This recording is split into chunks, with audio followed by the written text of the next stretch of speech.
আজকে আমাদের ২৭তম প্রতিষ্ঠাতা দিবস হলো। আমরা এটা প্রত্যেক বছরই করে থাকি। তা আমরা আজকে এই প্রতিষ্ঠাতা দিবসে আমরা ১,০০০ কম্বল মোটামুটি বিতরণ করি। আপনিও দেখতে পাচ্ছেন যে আমাদের যা কম্বল দেওয়া হয়েছে এখন পর্যন্ত ৭০০-৮০০ দেওয়া হয়েছে, এখনো লোক আসছে। যে আসছে রাস্তায় যারা যাচ্ছে খুব গরিব মানুষ তাদেরকে আমরা ডেকে ডেকে কম্বল বিতরণ করি এবং আমরা এই ছোটদের বাচ্চাদের চকলেট, তারপর আপনার পেন, বস্ত্র বিতরণ প্রত্যেকটা জিনিসই আমরা প্রত্যেক বছর করি। এবছর আমরা করেছি এবং আমাদের মেন বিধায়ক খোকন দাস, বর্ধমানের বিধায়ক, দক্ষিণের বিধায়ক, উনি এসেছিলেন এবং এক ঝাঁক কাউন্সিলর এসেছিলেন। খুবই ভালো প্রোগ্রাম হয়েছে এবং আমাদের যে মিঠুদি লড়াকু নেত্রী, উনি নেতৃত্বে আমরা আমাদের প্রত্যেকটা ছেলেই প্রচণ্ড হারে খেটেছে। হ্যাঁ, উনি একটু ভালো করে করতে বলেছিলেন। আমাদের সব ছেলেগুলোই যারা যারা খেটেছে তারা খুব উৎসাহিত হয়ে এই কাজগুলো আজকে আমরা করেছি। খুব ভালো কাজ করেছি এবং খুব খুব আনন্দিত আমরা এই প্রোগ্রামটা করতে পেরে, গরিবের পাশে থাকতে পেরে আমরা খুব আনন্দিত হয়েছি। প্রত্যেক বছরই করি এবং সামনে আমরা লোকসভা নির্বাচন আছে। হ্যাঁ, আমাদেরকে এখন এগিয়ে যেতে হবে। লোকসভা নির্বাচনে আমাদেরকে জিততে হবে। আগেরবারে আমরা অল্প ভোটে আমরা হেরেছিলাম।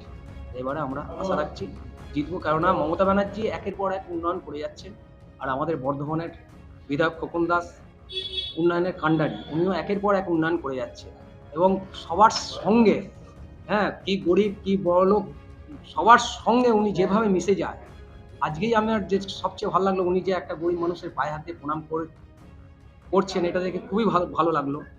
যে আপনি দেখবেন হয়তো বিজেপির কোনো নেতারা কিন্তু কোনো মানুষের আজকে সর্বভারতীয় তৃণমূল কংগ্রেসের সামান্য ছোট নেতারা সেই জায়গায় যে বিধায়ক একটা প্রত্যেক বছরই হয়।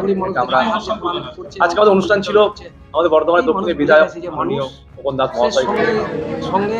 আজকে দিন সম্বন্ধে কিছু বলুন। আজ আমাদের তৃণমূল কংগ্রেসের ২৭তম প্রতিষ্ঠা দিবস। ওই উপলক্ষে আজকে ৮ নম্বর কালাগেট বাজার পার্টি অফিস হইতে পতাকা উত্তোলন হলো এবং এখানে আমাদের দলীয় পতাকা তুলে আমাদের কর্মীদের মধ্যে এবং তৃণমূল কর্মী মানুষদেরকে মিষ্টি মুখ করানো হলো। আমরা তৃণমূল সৈনিক, মমতা ব্যানার্জির সৈনিক এবং অভিষেক ব্যানার্জির সৈনিক হিসাবে যে কাজ করছি তার